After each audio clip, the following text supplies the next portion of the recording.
guys! Welcome to my vlog. Ngayon, isi-share ko naman sa inyo kung paano tayo makakuha ng free ATM ni Union Bank sa mismong SSS branch. So, ito yung tinatawag na Union Bank Quick Card. So, bago yan guys, kung kayo ay bago sa aking vlog, please consider to subscribe para updated kayo lagi sa mga informative videos ko.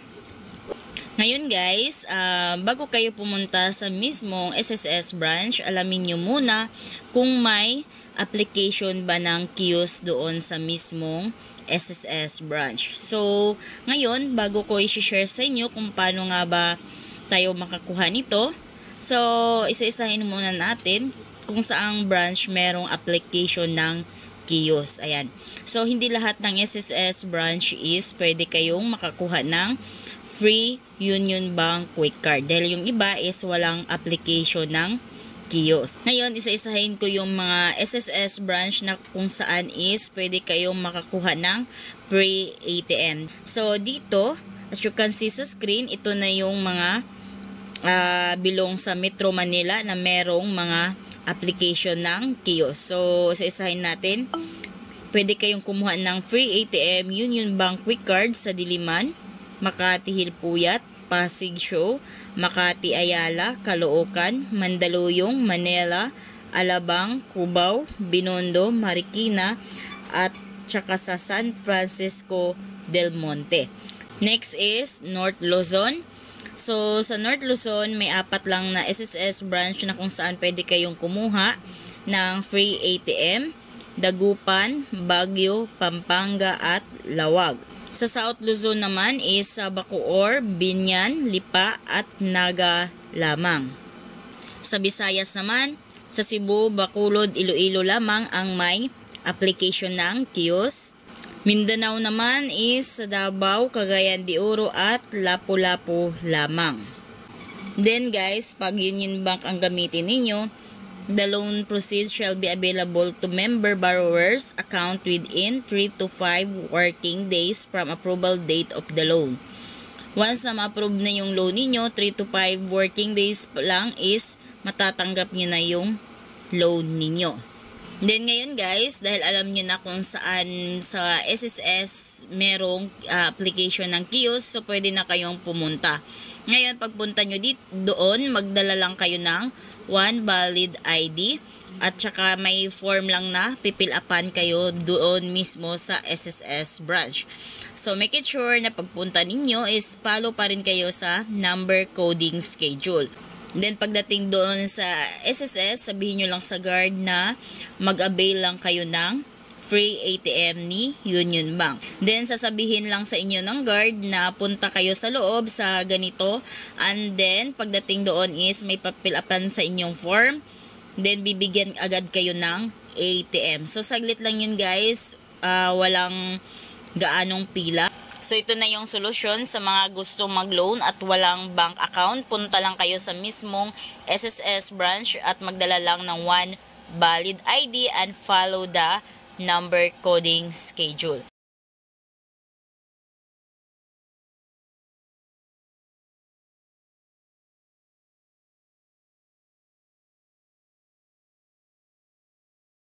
Ngayon guys, nasa SSS website na tayo.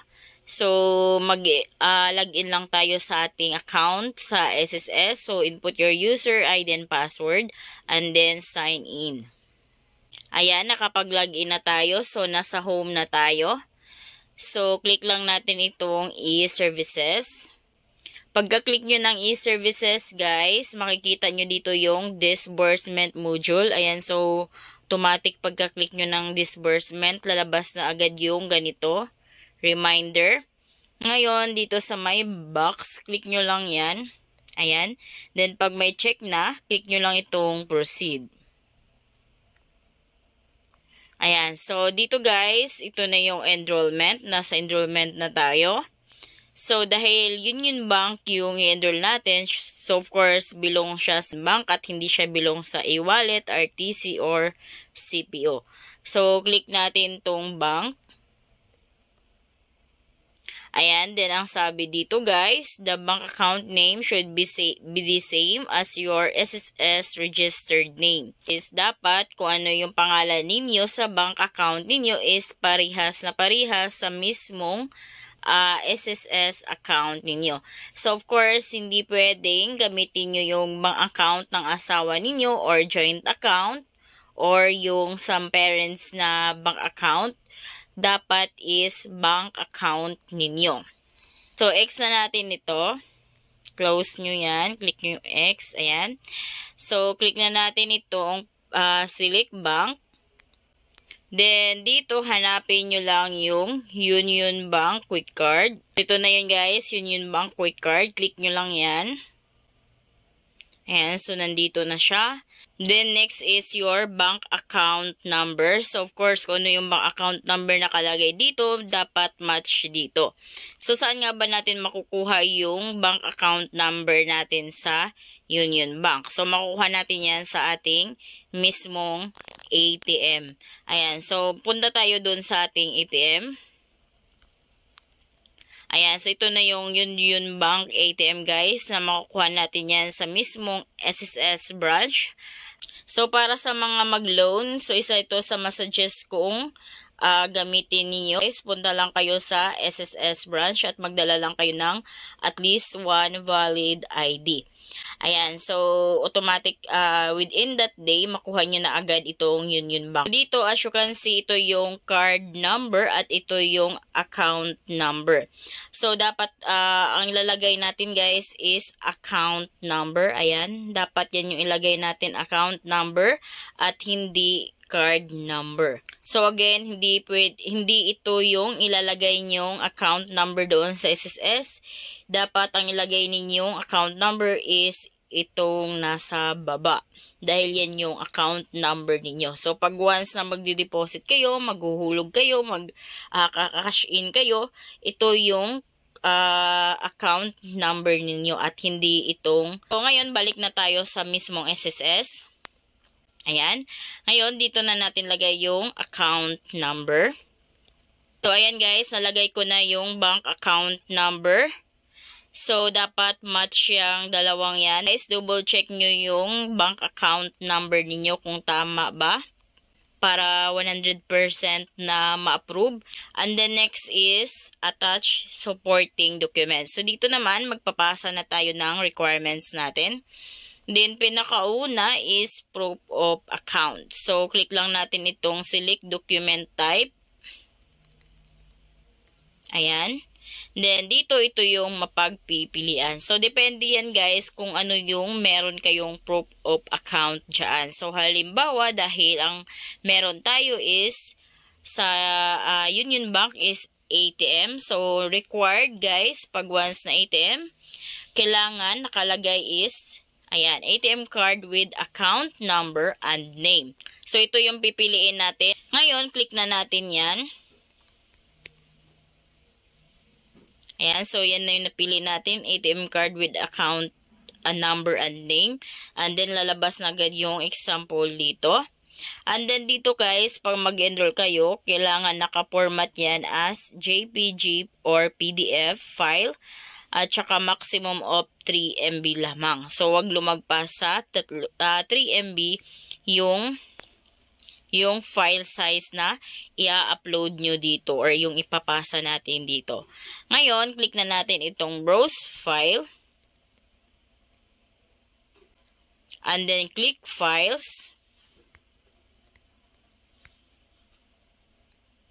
Then, dito guys, hanapin nyo yung pinicturan yung proof of account, which is yung ATM ninyo. So, sa akin, as you can see dito, ito na yung file or proof of account ko na ATM ng Union Bank. So, dapat, nirename nyo yan. Ayan, nirename ko siya as ATM. Ayan, so dapat kasi is walang special character sa file name niya. Ayan, so as you can see, 483 KB lang din yan. So, binawasan ko na din yung file size niya dahil hindi pwedeng lagpas sa 3 MB. Ayan. So, ngayon, click na natin ito. So, andito na yung file name. So, ibig sabihin na-attach na natin yung proof of account natin. So, next naman is ID card or identification document. So, click natin yan. Ayan. So, picturean nyo yung valid ID ninyo. So, para ma-attach na natin yung valid ID, click nyo lang yung browse file. And then, click files. Then, dito, hanapin nyo lang yung pinicturean yung valid ID ninyo. So, ito na yon. Nirename ko siya as ID. Ayan. So, click natin yan.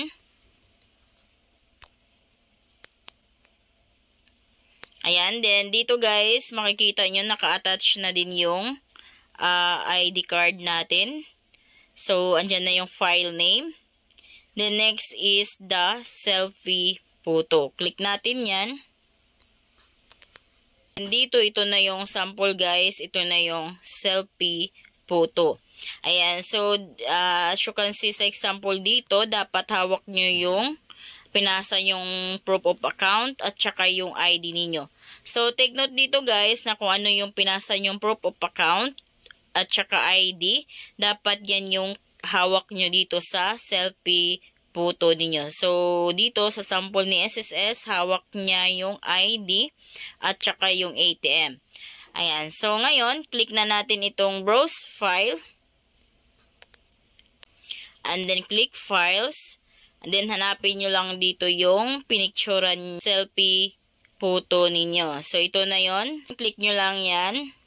So, ayan guys, andito na yung file name. So, ibig sabihin na-attach na natin din yung selfie photo natin.